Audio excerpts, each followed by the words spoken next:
Welcome to the Nobody Knowz podcast with Callie Zamzo. Join us for conversations with local changemakers and hear the stories that don't always get told. It'll be honest, messy and beautiful, touching and humorous. Slow down, pour a glass, and pull up a chair. This is the Nobody Knowz podcast. Welcome to Nobody Knowz. I'm your host, Callie Zamzo. Today, we're going to be talking all about gardens. So for those of you who are, excited to hear about all things gardening, that is what this episode's going to be about. I wanted to share, I seem to have a lot of memories as a kid lately. I don't know why. This is why I'm always starting these shows, but this is what made me think of what I wanted to say this morning was as a kid, yard work was not enjoyable. Now I realize this might be blasphemy for the Zamzo family. My whole family knows this, by the way. They still tease me to this day. But as a kid, yard work was just pure work. And I was reflecting back on why I was so hesitant to go out in the yard and do yard work. And I think it was because I didn't get to do any of the fun stuff. Like I wasn't a part of the planting. I wasn't a part of the choosing of what we were going to be planting. And we had an enormous yard. We lived on an acre, and right in the heart of Boise. So unusual to have a whole acre, but it was, Mom and Dad planted it. We had an enormous garden. We had a little mini orchard with all these fruit trees.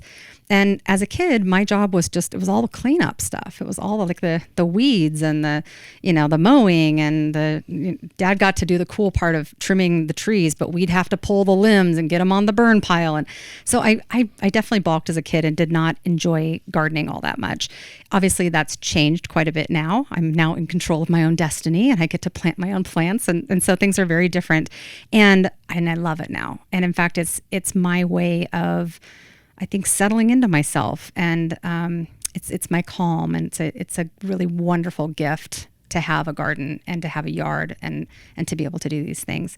So on that note, I want to introduce a friend of mine, Megan Heryet.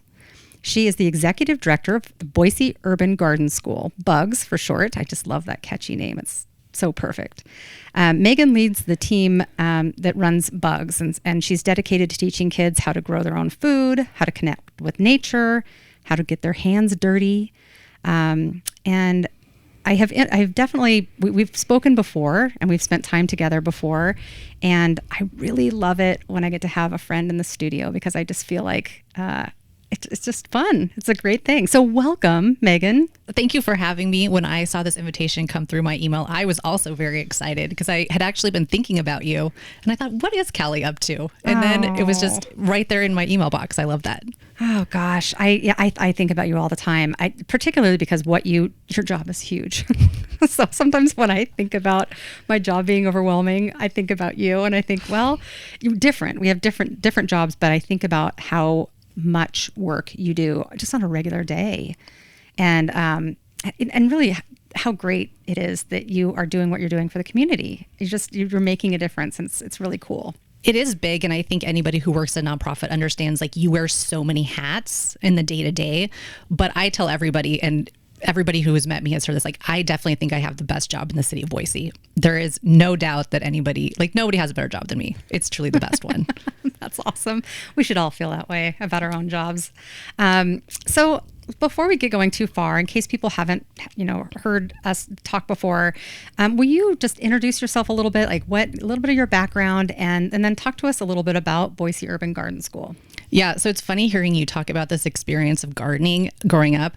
I am born and raised in Las Vegas. There is no gardening in Las Vegas, you guys. We have a little bit of lawns. And when I was growing like a teenager, there was a big move with the water district to get rid of lawns. So most people don't even have that anymore. You have, agaves and some mesquite trees, and that's kind of like what we have there. But I got a job at Star Nursery, which is a nursery in Las Vegas, when I was in high school, and it literally changed my life. I went in there and all of a sudden was like, this is satisfying all the stuff that I didn't know that I was looking for. And I have funny memories. Like, my parents had built a house, and I remember we had moved in like the first week of November, and it was right after Halloween. And I had saved these pumpkin seeds from making my jack-o'-lantern. And I was trying to plant these pumpkin seeds in basically like concrete like cast-offs, and nothing happened. Like the 2 little shoots came up and that was it. But I had like an instinct for that. And I also remember taking, I didn't know anything about like how eggs had to be fertilized, like snatching an egg out of the fridge and trying to hatch it out in our little playhouse, and I raise birds now. And so I really had like an instinct for that, but I didn't know I didn't know how to like execute that or anything. But I got that job at Star Nursery. I was just a cashier, a teenager, and it changed my life. And so I got really into plant identification and plant problems and solving things for people, and in a way that definitely nobody else was doing at the front end at that time. And so I ended up going to Cal Poly, San Luis Obispo. I studied horticulture there. And now it's just been a huge part of my life ever since. What Bugs does, Boise Urban Garden School, we give kids those hands-on garden, culinary, and nutrition education that I really wish that I'd had growing up. I didn't even know I needed it. But so we have a 3/4 acre garden over at Comba Park. That's off 5 Mile Road. We have a full commercial kitchen at the park. So we have, especially in the summertime, we have culinary camps. And then in the wintertime, we do friends and family and kids cooking classes so that people know what to do with those vegetables after you have grown them. And I'm having a lot more feelings about the culinary programming over the last couple of years. I think the demand has really risen, and I'm seeing how people feel like cooking at home is too expensive. And I think we're really teaching kids that's not the case, even if you aren't growing your own stuff. We have a preschool over at Bugs. We also do field trips. We love to have, if you have any teachers listening, please come to a field trip at Bugs. Your kids will have a great experience. We also do school outreach lessons, especially 2nd grade is a real sweet spot for us. We're doing some piloting of school garden programs because those have fallen off a little bit at some schools. And, is that everything? I don't know. You guys do so much. You do so much. Yeah. But we're giving kids hands-on outdoor experiences. And I think that's really the crux of what we're trying to accomplish at Bugs.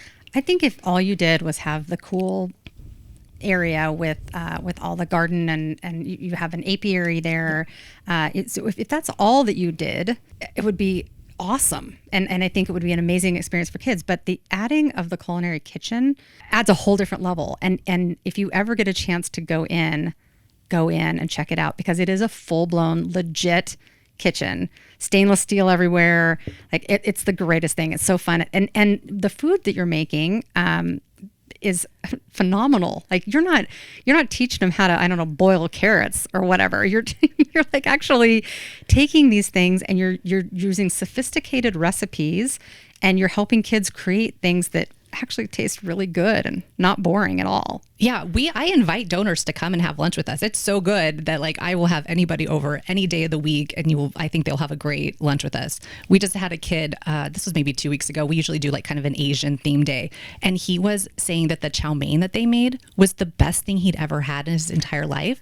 And in the back of my head, I'm thinking about my kids like asking to go to Panda Express all the time, and I'm like, now this kid knows, like, you don't have to ask your mom to go to Panda. Like, you can make your own chow mein at home, and you know it's going to be great.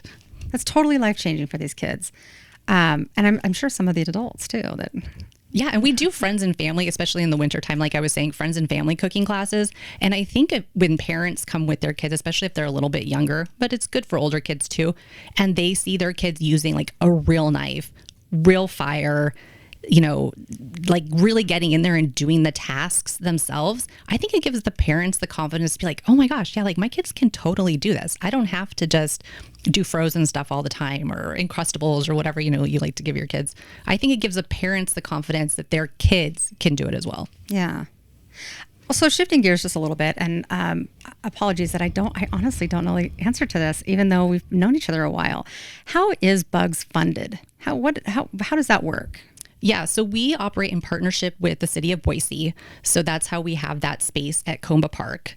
And that's actually a pretty good story too. But Trudy Comba, who owned that property and donated to the city, she had a preschool there that had burned down. And she really wanted an education component for whatever ended up happening at that park. So when the park was starting to get developed, the city came to Bugs, which was a 501c3, totally independent, and was at the Right Congregational Church at the time, and wanted Bugs to bring the programming into the city of Boise and this site. So we have a 501c3 nonprofit, and that pays for kind of all of the extras that Bugs does. So things like the apiary, the greenhouses. Sometimes, like this summer we didn't have quite enough money for culinary supplies, so that kind of thing. And then the city of Boise really kind of keeps the lights on. They're paying our M&O, our operations expenses. They're making sure the grass gets cut. They're doing the operations and covering those kinds of costs. And so when people pay for our camps and things like that, that's what that really is paying for. Okay. All right. That makes sense. I've visited obviously a couple of different times, and it's fun to watch the kids in action. And I love to, we've talked about this before, but I want to just tell our new listeners about the experience that these kids have. They're not just running around in a garden with people, with adults yelling at them, telling them not to step on stuff. Like, it's not like that at all. It is their garden as much as it is any of the adults' garden. And they're out there pulling weeds.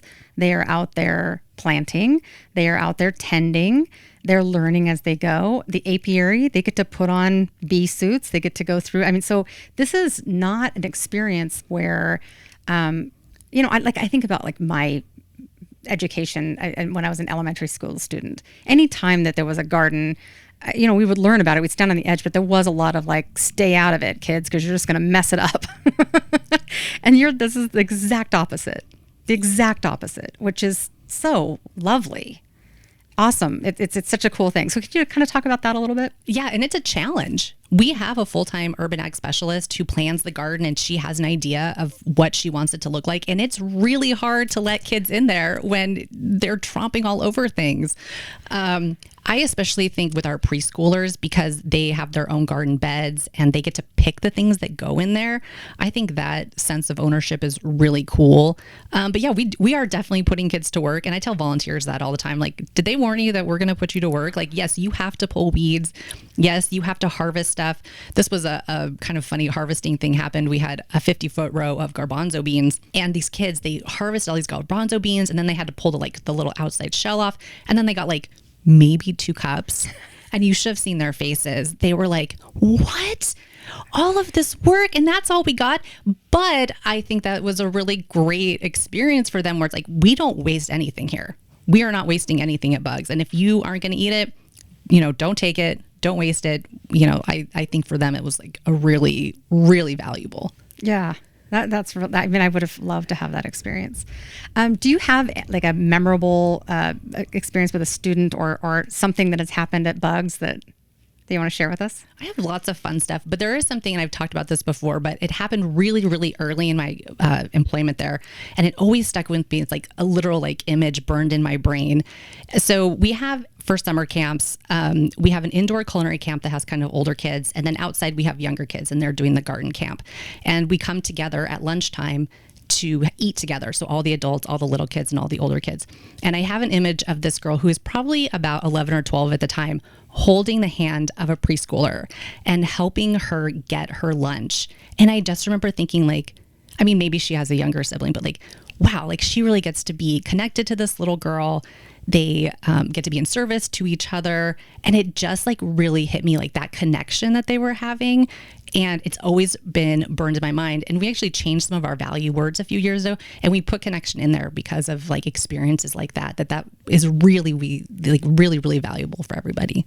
Yeah, I went to one of it was a fundraising dinner, I think. And you had some of the Bugs kids talking, speaking to the group. And that was one of the biggest things that I got out of it, was the connections that they made, the friendships, and learning together. It's very, very cool. Yeah, if you're in a kitchen together and and actually it's really funny, I always say if somebody calls and you're on the phone, you can hear them in the background, I've got a knife, or hot pan. You have to learn to work together. And people over the course of the week really make strong bonds.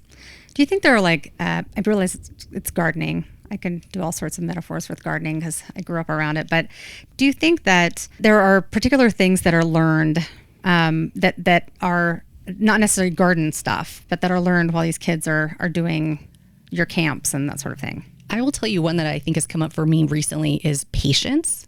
I have really seen it, I think, in the school garden pilots especially too, because that's one where they really get to see it seed to, then we have a little salad party at the end, and you cannot rush it. And sometimes the weather's not very good and we're doing season extensions, and they're like, where's those radishes? I really wanted to put that radish in my salad. It's like, well, we got to wait 2 more weeks. It just didn't quite make it this time. So I think patience is really in there. And in the world of, Amazon Prime in your house in 2 minutes, or DoorDash, or whatever you're doing, I think that's a great one. There's also something a little magical about gardening, I think. And I think it gets people thinking about how the world works. And so I think it gives them a lot of curiosity, and it sparks curiosity. And hopefully they go out and start exploring other things and other topics, because they see just kind of how, I don't want to overuse the word, but like a seed to a plant, how does that happen? And I think it's really sparking a lot of curiosity too. I have a poem that's by my sink, and one of the lines has to do with the fact that there's a whole orchard inside of an apple. And I think about that, and I'm like, oh, it's so true. And I think that's fascinating when you really let yourself think about the things that we're able to grow. And I think especially for a kid, like, wow, it's mesmerizing. Like, how did I put this one little seed in, and now it turned into this whole other thing? It's amazing. Yeah, it is. Yesterday I was talking to our early childhood education specialist, and the little kids had picked seeds just from the seed packets, the pictures, and they had some bells of Ireland, and they're coming up now, and the kids are like, whoa, we didn't really know that's what it looked like, from the picture to the actual real thing. And I don't know. I think it's all really cool. Oh, it's fun. I imagine the wonder and surprise just constantly. It's got to keep you youthful. I hope so. I should probably come spend some time over there. It's beautiful to walk through. And this is a beautiful time of year right now. The sunflowers are overhead and the bees are buzzing. And it's just, everything smells so good. It's a really nice time. So do you think that gardening education, do you think it impacts more than just like learning about gardening? Do you think even if people, let's say that these kids spend a couple of summers with you and then they go about their way and they never become gardeners, do you think that in that period of time it impacts them? And if so, in what ways do you think? I think around the food a lot. Like I was talking about, not wasting, really appreciating all the work that it goes into growing food.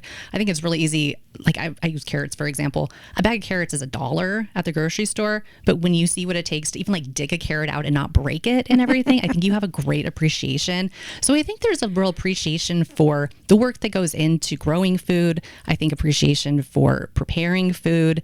I think those are really great. And then again, like I was saying before, like that sparking that curiosity, I think that really does stick with kids, even if, gardening isn't the thing that they want to do. I think it really does push them to be curious about other things too, and maybe find this something that they're really interested in. I love that answer. I was just thinking about the carrots and thinking that carrots, the carrots you get at the store look very different than the ones you grow in the garden. How many times have you grown a carrot and the soil was a little rocky and you get like a really funky, weird looking one? You're like, I don't even know what to do with this. It's my favorite. And they're kind of like almost human looking sometimes. They're just, it's pretty funny. We had a really huge one that we put googly eyes on just for fun, just to be silly. But yeah. Carrots are great. Okay, so can we shift gears just a little bit here? I've known you now for a little while, but I don't know how to ask you this question. I think I can surmise a little bit of it, but what is your leadership style like? Oh gosh. I don't know if I have like a really coherent leadership like philosophy or anything. I think it's very situational, which doesn't always work for everybody. Let me say there's pitfalls to every leadership style is I guess what I'm trying to say.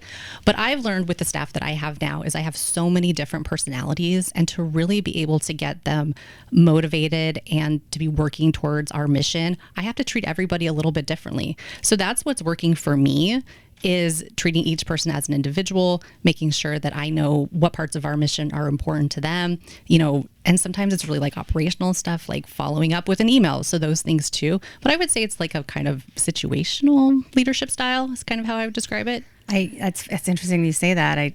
I came to that at some point in my leadership time as well, that, oh, wait, I can't approach this person in the same way I approach this person, because they literally process data differently. They need, some people, let's brainstorm right now, it's so much fun. Other people are like, I need time. And if you run over people, it doesn't work. You can't push your personality style on other people. You have to, as a leader, you have to be malleable. And it's been an interesting process for me too, to kind of learn how to do that. But gosh, what a gift it is to lean into other people's styles. Like, what a gift to us, to people who choose to lead, to try to understand that. It changes your whole view on life. It's amazing. Yeah, I think so. And I was reflecting fairly recently. I had a job in my 20s at a kind of a hardware store, kind of like a small Home Depot. And I was put into leadership way too early. And I was trying to be like very authoritarian. It's like, we have the highest standards and we have to do it this way every day. And I failed very quickly. And it was because, I was choosing a style that probably wasn't natural for me, probably not authentic to me, but also not authentic for people who want to work in a plant nursery either. So hopefully fair. I have evolved since that experience. Yeah, I did. It's funny. I did the same thing. I've talked about this on a different podcast, but I was taught how to lead from men, and men, like dominant men, and I kind of took that style on. I still laugh about. I know people who still know me from back in the day who laugh so hard about how different I am now than I was then, and how just much more authentic I am. And thank goodness I have way less stress because I can just be myself, and I don't have to try to be something that I'm not. And being aggressive was not that's not my strong suit. I think I'm really lucky. My husband has been in leadership for a long time, and we do not have the same style, but I did get to see him. He is the kind of person who can really very servant leader, can really foster people to go on to the next level. And it was really cool to see him do that over the years. And I think that gave me a different perspective to kind of operate from as well. I hope young leaders are listening to this. I would have loved to have had some of this information. There'd be some aha moments for sure. If you could wave a magic wand, what would you grow or expand with bugs in the next, let's say, 5 years? Yeah, I think we have some big dreams over there.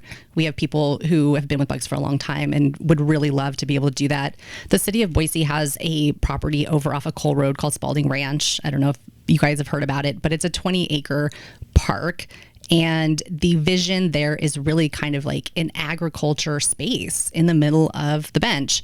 And so I think what I currently am sort of envisioning is I would love to take the agriculture gardening component over to Spalding Ranch and make it a longer commitment. And this is kind of how bugs operated in the beginning. It was kind of like an all summer thing where the kids would come with their teachers. They were mostly kids from the Foothill School, and start from seed. They would do all the maintenance, all the watering, and then they would have a farm stand as well. And so it was a little bit of a different program. And I really think there's room for that, especially with some teens that we don't really get to reach too often, and maybe even a partnership with Capitol High School, which is close by, is to have a more agriculture intensive experience over there. I'd really love that. And then have the site at Comba Park, because the culinary component has had such high demand, really focus on culinary there and make it a kind of a world-class culinary experience. So you would still have the garden and doing that seed to table experience, but yeah, really focusing at culinary at Comba, and then having a more intensive agriculture seed to farm stand experience over at Spalding.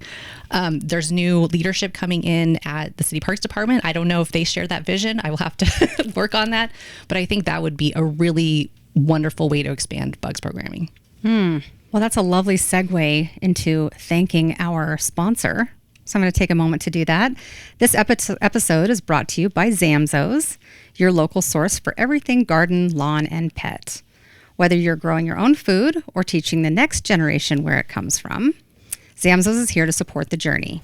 Visit zamzows.com or stop by one of our 12 Treasure Valley locations. Nobody knows like Zamzows. Thank you for those wonderful questions that we just had. We're going to shift a little bit into a new segment. Okay. I think we invented this segment just for you. Oh my gosh, I feel so lucky. We're calling it Secret Garden. Yes. So this is where you and I just chat about garden stuff. Okay. So I've got a few questions here. You game for this? Sure. So, Yeah. Let's go. All right. Sounds good. So first things first, what are you currently planting or planning for your own garden, or tell me about your own? Yeah, what's your current situation? And guess what? We both get to be honest, because I know what you're going to say, and I have a similar answer. So, okay, this is so embarrassing. Let me just say, just very briefly, we lived in Oregon for 4 years, and we had a half acre there, and I had the most beautiful garden, and I had 40 blueberry plants, and I was raising my chickens, and I was doing different themes and colors and seasonality. Here in Boise, we live in East Boise.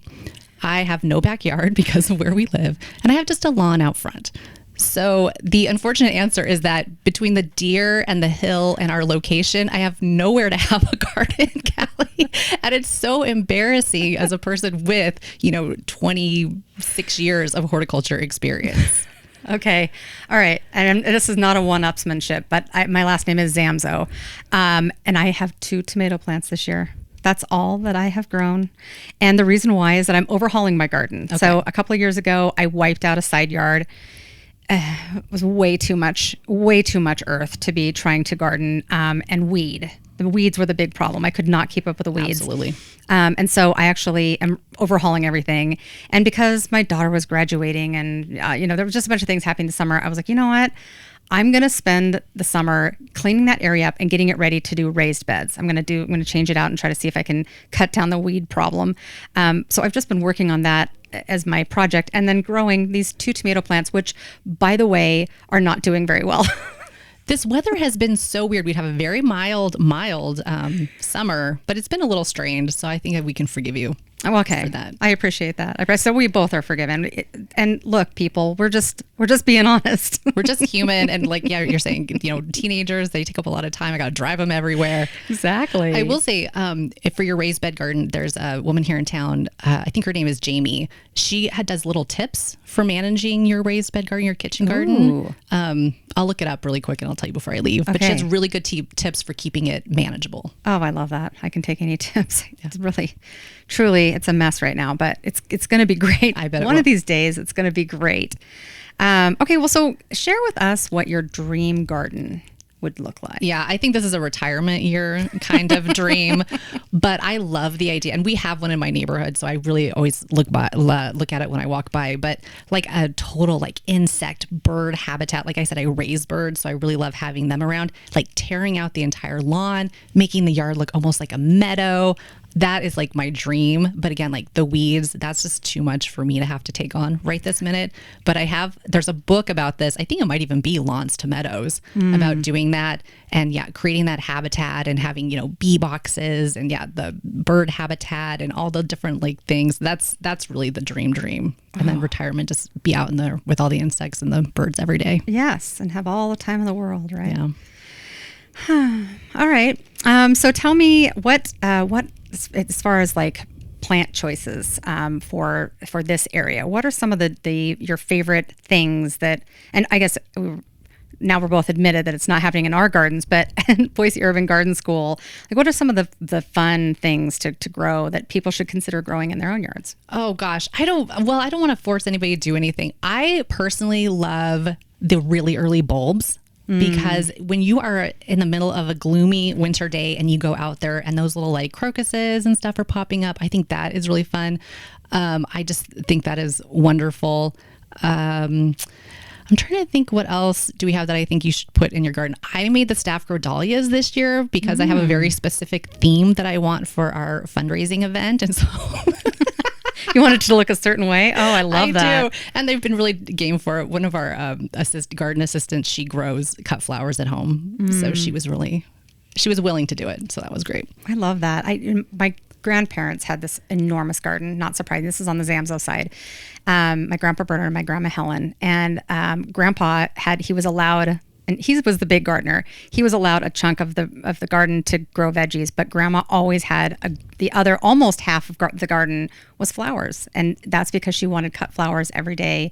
And when you would go to her house and you would go in the kitchen, there were always cut flowers that she had put together and just set in the middle of the table. And they were so beautiful. And I loved that she just put her foot down and she was like, I get to grow flowers.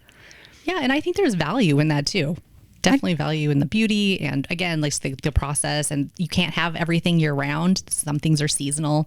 And Shannon, who's the woman I was talking about, she is so creative that she can use seed pods. She was like, oh yeah, let's let the cilantro go to seed and I'm going to put these seed pods in an arrangement. And she did it and it was beautiful. And I just love that creativity too. Yeah. I'd like to be better at that. That's another retirement goal. All right. So how about, are there any tips that we could offer up to people listening that, so let's say, we're in September. So are there any gardening tips that would be helpful for people right now to be thinking about? What am I doing in September? I would just be thinking about, cleanup, getting rid of any like really invasive weeds or anything like that so that they're not overwintering and then taking over in the spring. You can always start your garden planning as early as you want. I think that's always fun. Get your seed catalogs now and start doing some planning. And then we've talked about this before, but like not doing a full cleanup, leaving some of your leaf litter and grass clippings if you can, to make sure that beneficial insects have like some places to overwinter. I think that's always a great idea too, if you can make that work. Yeah, I talk to your neighbors so they know why you're doing what you're doing. Yes, that's true. That's so true. So much fun.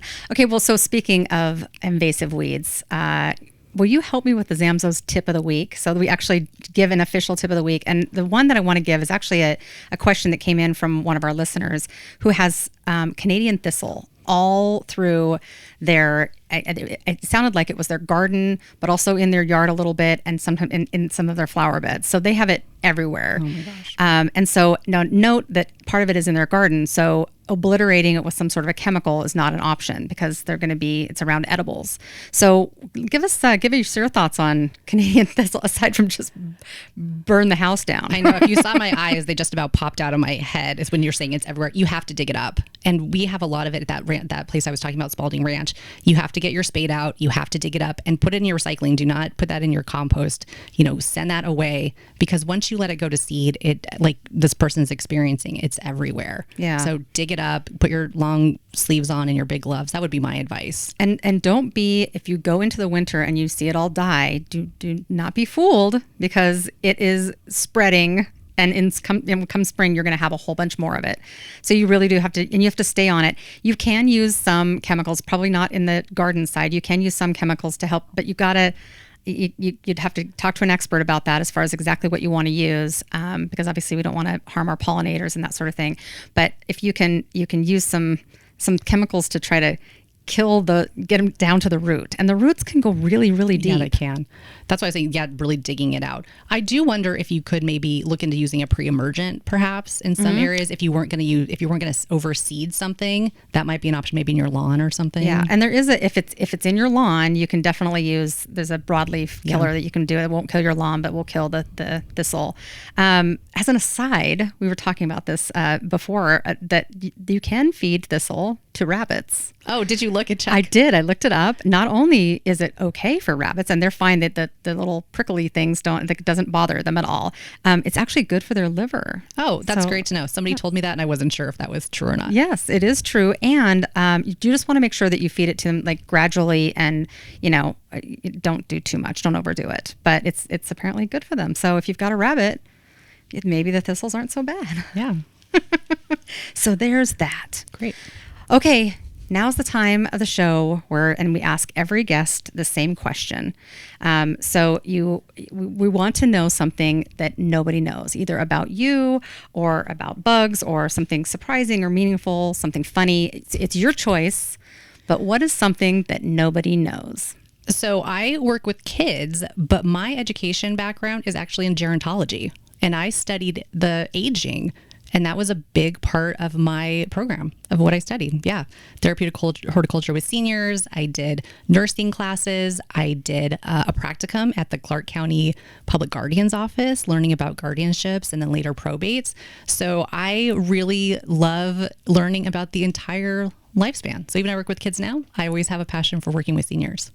What a great answer. I did not see that coming. Yeah. I'm going to love this. Every time we're together, I learn something new about you. Megan, thank you for being a part of this conversation. This has been just lovely having you, and I hope we can have you back again. Yeah, thank you. This flew by. Yes, it definitely did. So thank you. Before we wrap up, what is the best way for people to get a hold of you or I guess bugs in general? Yeah, just our website, boiseurbangardenSchool.org. You can find out information about our programming, field trips like I was talking about, anything like that. And then if you want to come to the garden, it's open all the time. So we're on 5 Mile, 2995 North 5 Mile between Ustick and Fairview, and you are welcome to come, walk through the garden, see the flowers, smell the herbs, everything. We'd love to have people come. It will lower your blood pressure. Absolutely. Guaranteed. Thank you again for being here. Thanks. This has been great. If you enjoyed today's conversation, be sure to follow the podcast and please leave a review. And next time you see kids planting seeds or exploring the outdoors at school, know that something incredible is growing. Thanks, and we'll catch you next week.